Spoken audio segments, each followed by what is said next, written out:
Hello students, how are you? Today we are going to read chapter first, class 7th. We are going to read third part of this chapter, old and new religions. पुराने और नए धर्म. 1,000 years of history that we are exploring witness major developments in religions, traditions. People's belief in the divine was sometimes deeply personal, but more usually it was collective. हजारों वर्षों के इतिहास में हम पाएंगे कि जो धार्मिक ट्रेडिशंस थे उनमें काफ़ी बदलाव हुआ. लोगों का अपना व्यक्तिगत विश्वास था और इसके साथ साथ कलेक्टिव भी था. मीन्स कोई भी व्यक्ति किसी एक धर्म में किसी देवी देवता को मान सकता था और इसके अलावा वो पर्सनल एक किसी समूह से संबंधित था. Collective believe in A super natural agency religion was often closely connected with social and economic organisations of local communities. जो कलेक्टिव विश्वास था वो एक सुपर नेचुरल एजेंसी थी धर्म की, जो पूरी तरह से सामाजिक और आर्थिक ऑर्गेनाइजेशन से जो लोकल समुदाय था उससे संबंधित थी. As the social words of these groups altered so too did their beliefs. जो सामाजिक संसार था उसमें लोगों के जो विश्वास थे वो धीरे धीरे बदल रहे थे. It was during this period that important changes occurred in what we call Hinduism. इस समय में जो जिसको हम हिंदुइज्म कहते हैं, हिंदू धर्म कहते हैं, उसमें काफ़ी महत्वपूर्ण बदलाव आ रहे थे. These included the worship of new deities.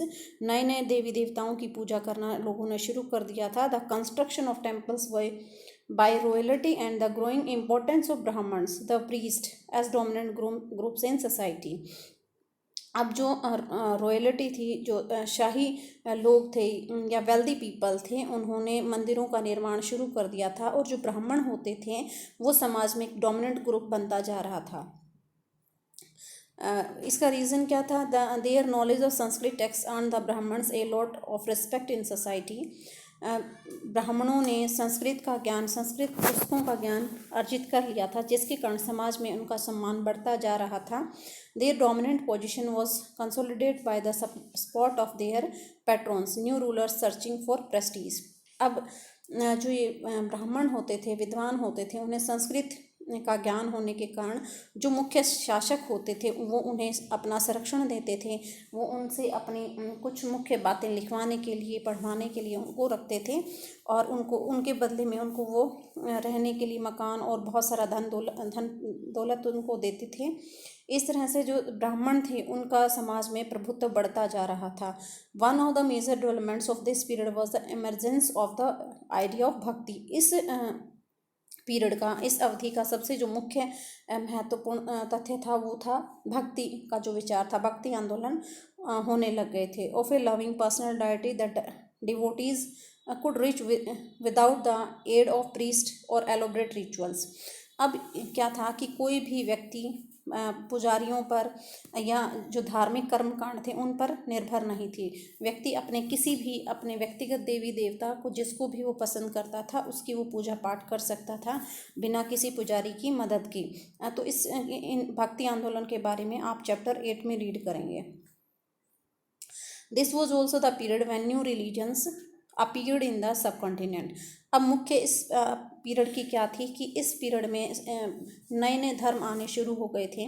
Merchants and migrants first brought the teachings of the holy Quran to India in the 7th century.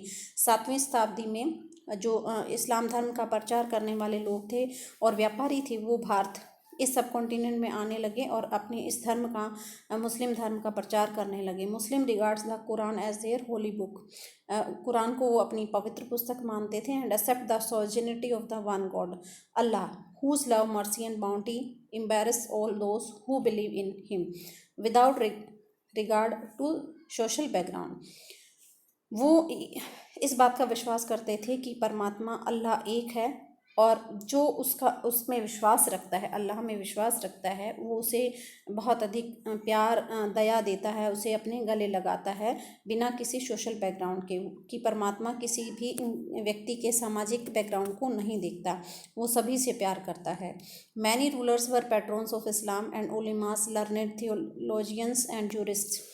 अब बहुत सारे जो शासक थे इस्लाम धर्म को मानने वाले थे वो उलेमा, जैसे हमारे हिंदू धर्म में पुजारी होते हैं, पंडित होते हैं, उसी तरह से मुस्लिम धर्म में उलेमा होते थे, जो अर्थशास्त्री या धर्मशास्त्री भी कहा जाता था उन्हें, उस धर्म का ज्ञान देने वाले थे। And like Hinduism, Islam was interpreted in variety of ways bye it's followers. जैसे हिंदू धर्म अलग अलग उसमें बटा हुआ है, ऐसे ही जो जैन धर्म था दिगंबर और श्वेतांबर में बटा हुआ था। इसी प्रकार जो इस्लाम धर्म था उसको भी मानने वाले अलग अलग फॉलोअर्स थे।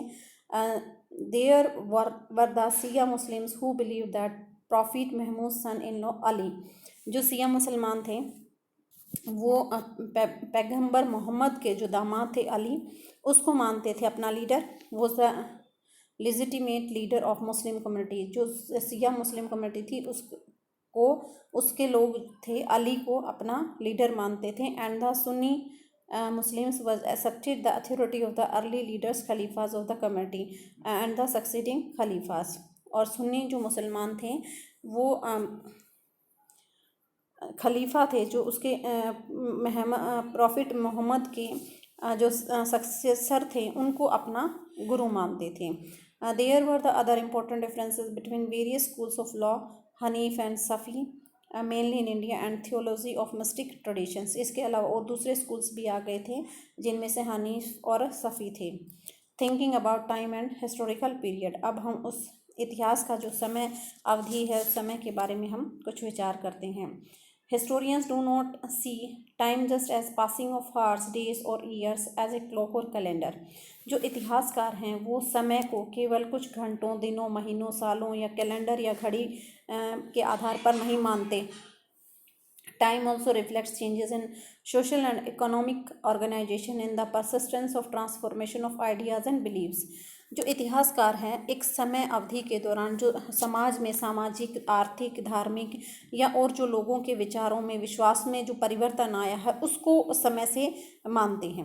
The study of time is made somewhat easier by dividing the past into large segments, periods that possesses shared characteristics. की एक समय अवधि है जिसके अंदर एक जैसी समानताएं थी, उस सेगमेंट को वो एक पीरियड मानते हैं, अवधि मानते हैं। In the middle of the 19th century, 19वीं शताब्दी के मध्य तक British historians divided the history of India in 3 periods. Bharat का जो इतिहास है उसको ब्रिटिश इतिहासकारों ने 3 भागों में बांट दिया, हिंदू, मुस्लिम एंड ब्रिटिश। ठीक है, जो एनिशियंट हिस्ट्री थी उसको हिंदू में, और मिडिवल को मुस्लिम में, और मॉडर्न हिस्ट्री को ब्रिटिश में। This division was based on the idea that religion of rulers was the only important historical change and that there were no other significant developments in the economy, social और culture। लेकिन कोई भी जो ruler होते हैं, शासक होते हैं, उसके धर्म के आधार पर हम किसी भी इतिहास के, हिस्ट्री के पीरियड को नहीं डिवाइड कर सकते। ये जो उनकी थ्योरी थी वो गलत थी, क्योंकि समाज में और भी क्षेत्रों में जो आर्थिक है, सामाजिक है, सांस्कृतिक बदलाव हुए थे तो उनको हम अनदेखा नहीं कर सकते। Such a division also ignore the rich diversity of the subcontinent. अगर वो ऐसा करते थे तो और भी समाज में, इस सब कॉन्टिनेंट में बहुत सारी विभिन्नताएं थी जिसको अनदेखा किया गया।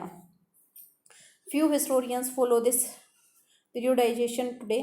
कुछ इतिहासकार इस जो ब्रिटिश ने हिंदू, मुस्लिम और ब्रिटिश में बांटा इसको फॉलो करते हैं। Most look to economy and social factors to characterize the major elements of different moments of the past. लेकिन ज़्यादातर जो समाज में आर्थिक, सामाजिक जो बदलाव आए उनकी जो विशेषताएं वहाँ थी उस समय को वो मानते हैं। The historians you read last year include a wide range of early societies, hunter-gatherers, early farmers, people living towns and villages, and early empires and kingdoms। तो इतिहासकार कहते हैं कि इसके अलावा भी जो शासकों का धर्म था उसके अलावा भी दूसरे समाज में लोग थे, जैसे हंटर गैदरर्स थे, उनके जीवन में भी काफ़ी परिवर्तन आए। जो पहले किसान थे वो एनिशेंट पीरियड में अलग तरीके से रहते थे, जैसे जैसे मिडिवल पीरियड आया तो उसमें उनकी लाइफस्टाइल में चेंज हुआ, लोगों ने गाँव से शहरों में रहना बसना शुरू कर दिया, बड़े बड़े एम्पायर इस्टेब्लिश हुए, तो उन बहुत सारी चीज़ों को इग्नोर कर दिया गया, छोड़ दिया गया, अगर हम इस हिसाब से इतिहास को बांटते हैं। The histories you will studying this year are often described as medieval. तो कुछ इतिहासकार इस वर्ष जो हम इतिहास पढ़ेंगे उसको मिडिवल हिस्ट्री में डिवाइड किया है। You will find out more about the spread of peasant societies, the rise of regional imperial state formation, sometimes at the cost of pastoral and forest people, the development of Hinduism, Islam and major religious, and the arrival of European trading companies। तो इस तरह से समाज में बहुत सारे जो किसान वर्ग थे उनका विकास हुआ। इसके अलावा जो पास्टोरल थे, फॉरेस्ट जंगल में रहने वाले लोगों थे, उनका विकास हुआ। हिंदू मुस्लिम धर्म का विकास हुआ। और इसके अलावा इस सब कॉन्टिनेंट में जो यूरोपियन ट्रेडिंग कंपनी थी वो भी आने शुरू हो जाती हैं। इन सब के बारे में हम नेक्स्ट चैप्टर्स में पढ़ेंगे students. These 1000 years of Indian history witness considerably change. अगर देखा जाए तो पूरी तरह से बहुत सारा बदलाव आएगा इस हज़ारों सालों में। After all the 16th and the 18th century were quite different from 8th and the 11th। तो आप देखेंगे जो 16वीं और 18वीं शताब्दी है वो पूरी तरह से 8वीं और 11वीं शताब्दी से बिल्कुल भिन्न थी।